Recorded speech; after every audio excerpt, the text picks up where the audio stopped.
समय था ये परीक्षा करुवा ओएस परीक्षा करुँच आईएएस परीक्षा यूपीएससी करुच्ची ओएस परीक्षा ओपीएससी करुच्ची सबऑर्डिनेट सर्विस सिलेक्शन ये ओआरएस परीक्षा करुच्ची आरआई अमीन मानकर परीक्षा करुच्ची सेटा धीरे धीरे धीरे धीरे कौन होइछी रे सब आउटसोर्सिंग हो जाइए से संस्था माने निजे परीक्षा करूना विभिन्न संस्था को आउटसोर्सिंग करी परीक्षा देवाई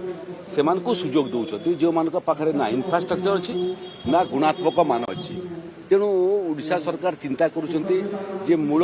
रिक्रुटिंग एजेंसी जोटा केमती स्ट्रेंथेन करा जाई परिबो एवं अतीत में डिस्क्रेडिट आउटसोर्सिंग कंपनी माने जो माने आज भी इथिरे प्रवेश करने प्रयास करमती दूर रखा जाई परिबो से बाबद में सरकार चिंता करवाटा आरंभ कले आम आशा करुचु जे आगामी दिन में केमती सुरुखुरु समस्त प्रकार नियुक्ति परीक्षा भल भाव हो पारिबो एवं से टोटाल ट्रांसपेरेंसी रहिबो एवं मेधावी छात्र माने ही उपकृत हो पारे से भाया निखुण व्यवस्था करने राज्य सरकार चिंता करुँच आगामी दिन कार्य